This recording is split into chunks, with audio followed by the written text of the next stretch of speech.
Hello everybody, welcome back to the Crizzy White channel. I just want to say thank you for the support on my last review. A lot of you were incredibly nice and kind. I've got a few DMs from people saying that it was a good video, that they watched all the way through, that they enjoyed it.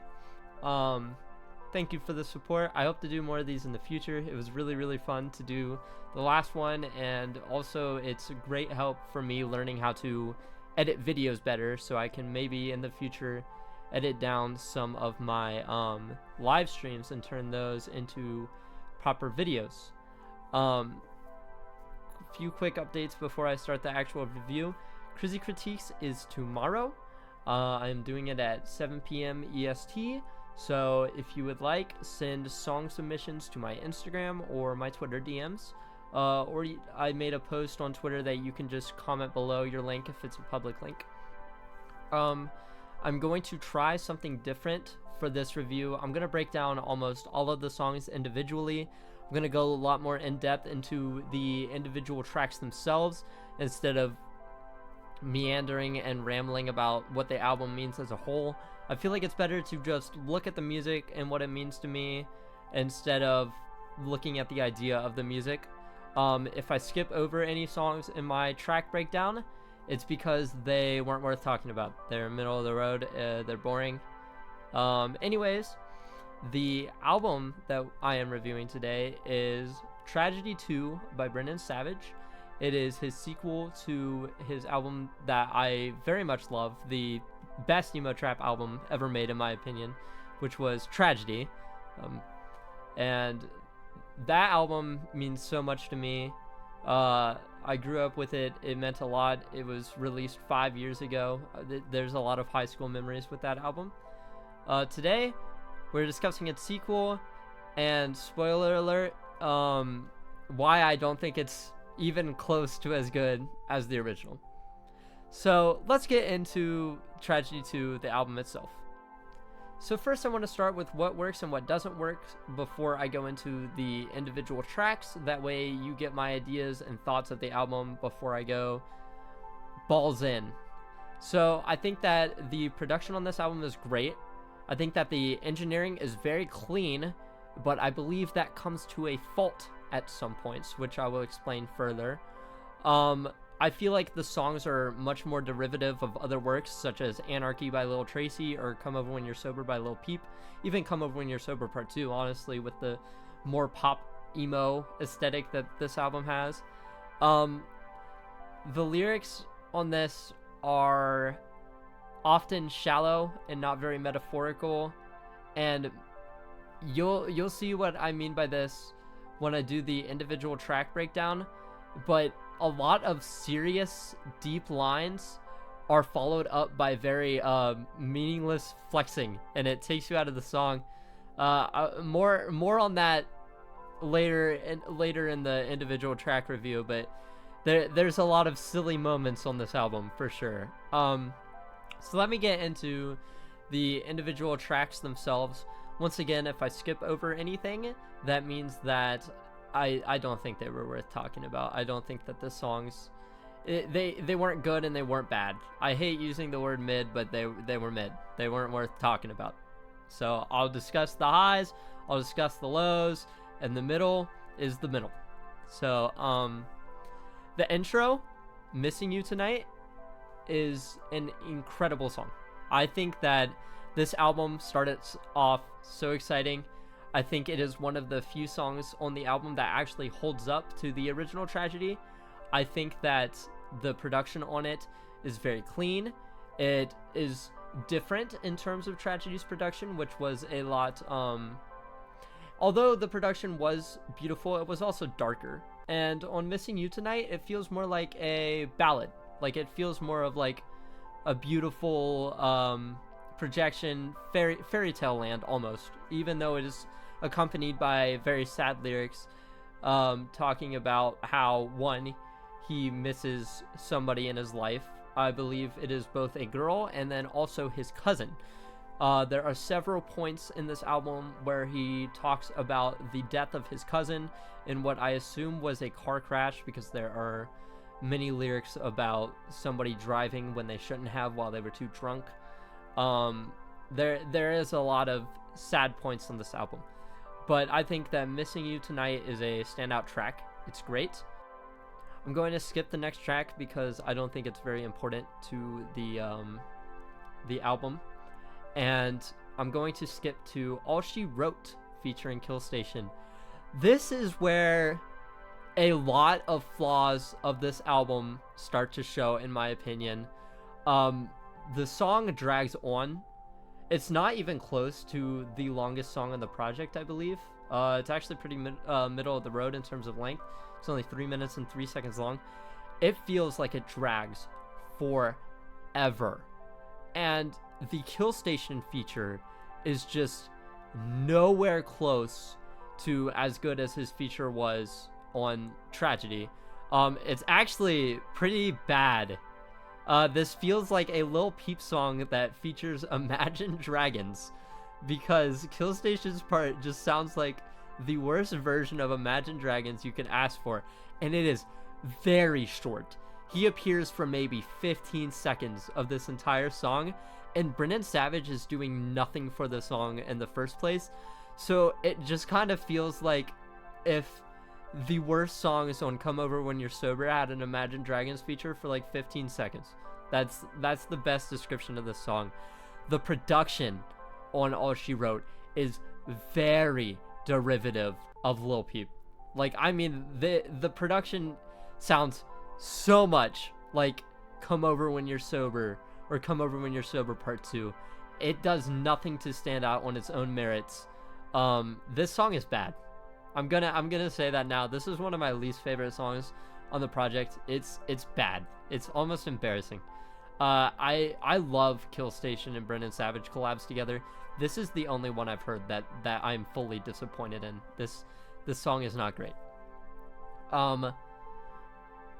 Bury Me Next to My Baby works very great as an interlude without actually being labeled as an interlude. The song, it isn't as deep or metaphorical as songs you would expect from, you know, a sequel to Tragedy, but it is still very, the lyrics are very beautiful. While they do feel kind of shallow, if you're reading them, having the idea that he loves a woman so deeply that all he wants is to be buried next to her when he dies, it's a very beautiful concept. I think that the production's great, I think that his vocals are clean, and I think that the song is a great step in the right direction. It is something that I would want on a sequel to Tragedy. My next big problem with the album comes to the song XO.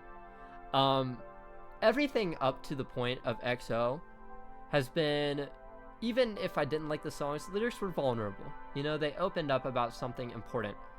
XO tries to fit that, but it has very, very out of place lyrics. Like, it'll be so serious at points, and then out of nowhere will hit you with such a cheesy, weird flexi line.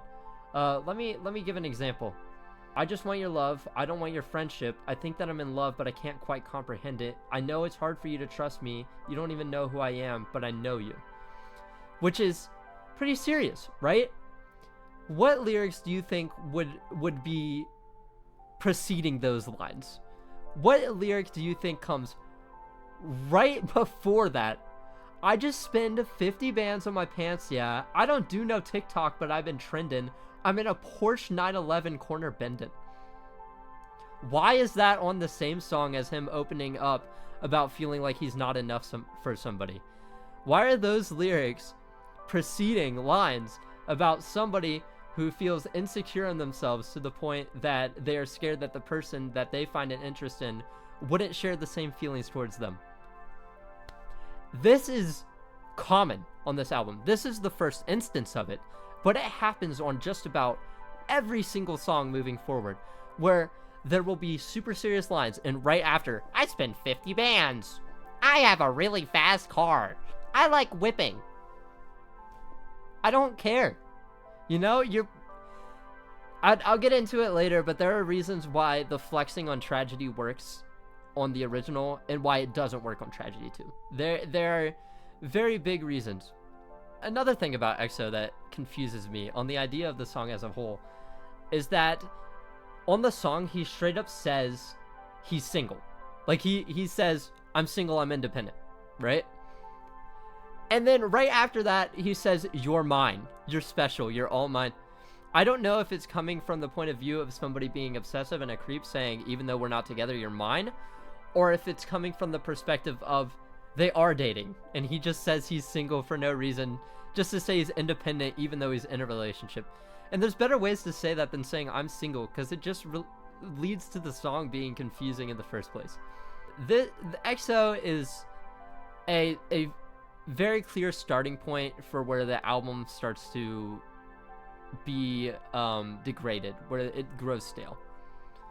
The song right after, Fighting For You, features Lil Tracy, and this song is such a confliction for me because it is a great song. The sound of it is banger, the engineering's great, the Lil Tracy verse is so much better than the Tracy verse on Tragedy 1, even though I like the Tracy verse on that. His verse on this one is so much better, but my problems with it comes down to the lyrics once again. There are lines about his cousin being dead, and then in the chorus, by the way, so it's repeated that his cousin is dead and how he's sad over it and he's scared that he'll be the next person to die.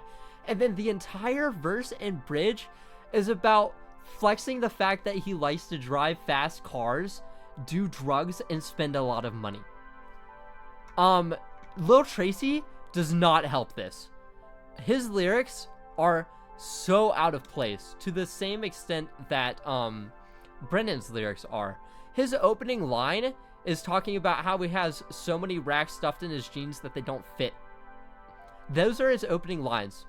Keep in mind, when this verse is over, Brennan comes back on and says that he found his cousin face dead on the floor.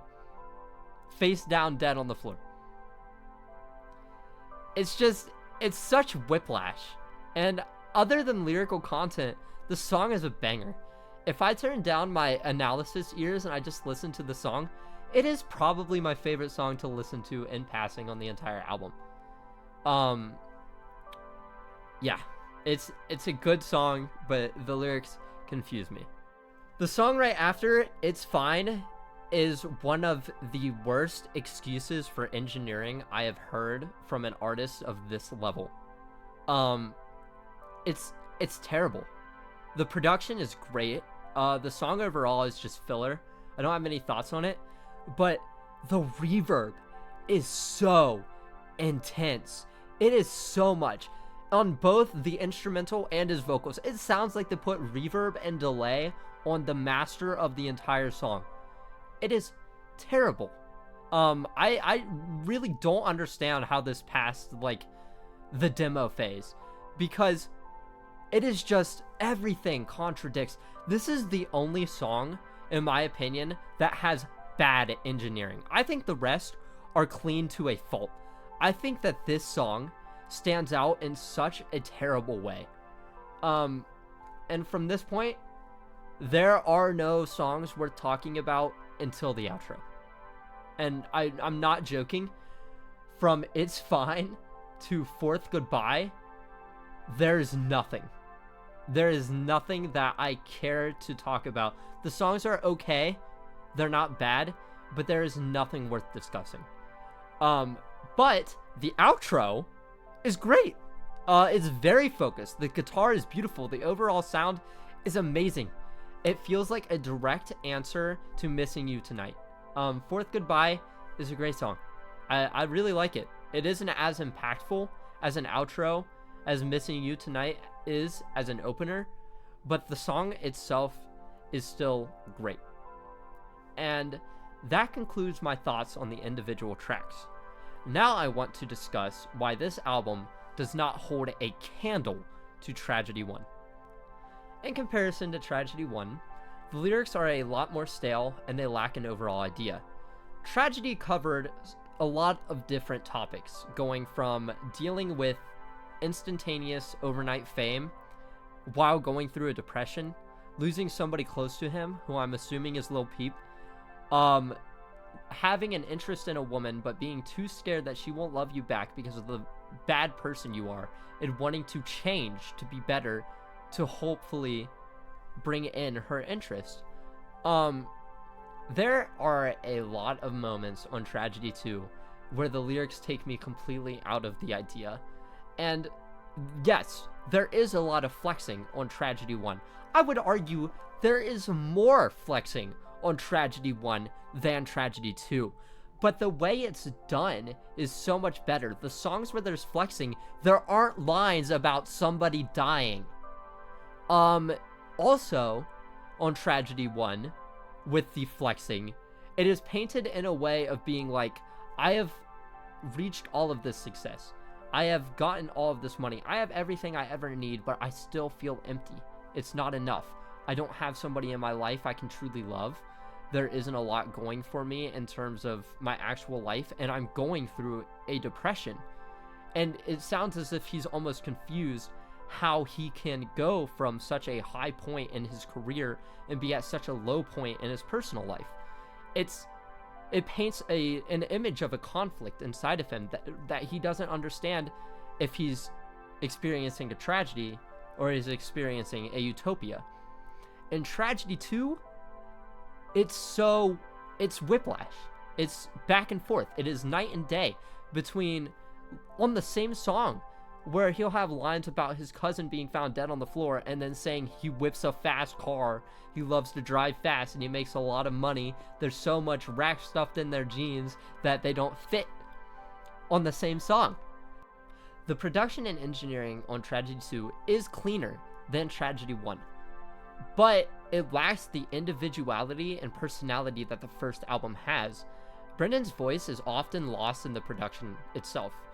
Because everything feels so cohesive, it's hard to differentiate the layer of his vocals from the sound of the songs themselves.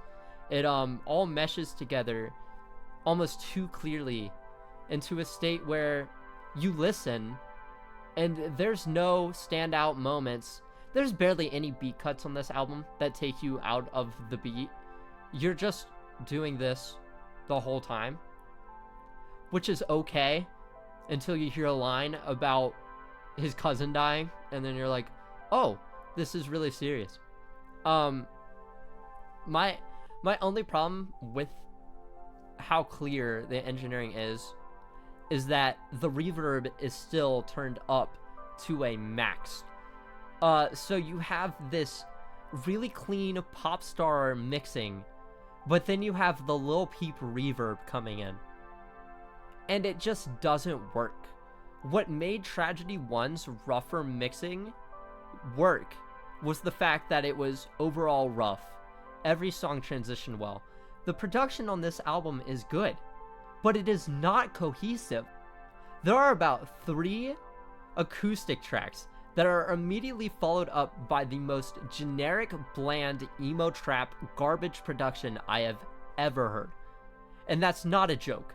There are so many moments where the album screams to you, hey, take me seriously. And then the next thing you get is what sounds like an outtake from Come Over When You're Sober Part 2, the fucked up version that Lil Peep's label went in and cut apart and made terrible. That is my opinion on about half the songs on here. I believe that Missing You Tonight and Fighting For You and potentially Fourth Goodbye are the only songs that hold up to Tragedy. I think that they're great songs.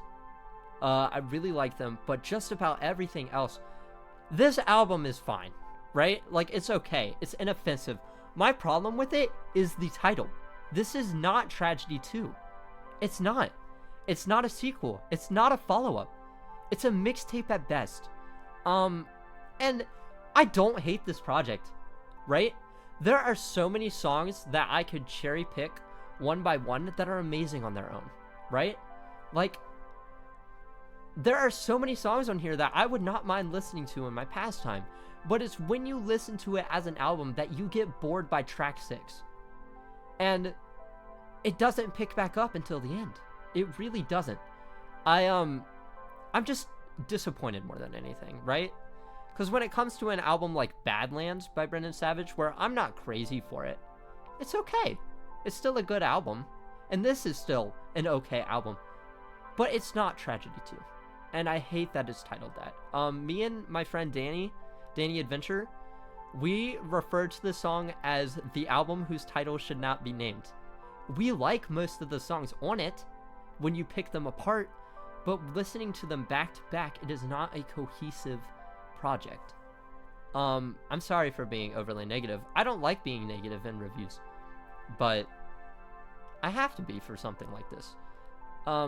Anyways, let's get to my favorite tracks. Missing You Tonight, Fighting for You, and Fourth Goodbye. Fighting for You is lyrically distasteful, but as a song, it is so good. It's in my party playlist. I love that song. It's great. I think it's a banger from start to finish. My least favorite tracks are XO, All She Wrote, and It's Fine. XO and All She Wrote are very derivative of Come Over When You're Sober and Anarchy. I don't like them for that. And It's Fine, it would be an okay song. It would never be good if the reverb and delay wasn't so abhorrent. I'm going to give this album a 5 out of 10. It's okay. As Tragedy 2, I would give this a 3 out of 10. But judging it based on the enjoyment of the project, ignoring the name, it's a 5 out of 10. It's okay. There's a lot of songs to pick out and listen to in your free time, but as an album, it doesn't work. Anyways, once again, I'd like to remind you, Crizzy Critiques is tomorrow at 7 p.m. EST. You can send songs to any of my socials linked in the description, and I will react to it live. It is first come, first serve, so whoever sends their songs first gets reacted to first, and that's just the way it works. I'm still thinking of what I'll review next. I'm leaning towards a review of Come Over When You're Sober, or a Lil Peep project, but I'm not sure. I might do something different from Emo Trap just to spice it up. Maybe Sewer Person? I don't know. Once again, I don't take requests on albums by you. So you can suggest something you would like me to review and I'll review it, but please don't send me your own work. It's so annoying. It's genuinely just clout chasing, and I don't like it. And I'm not saying I have clout, because I don't. I think my last review has less than 30 views.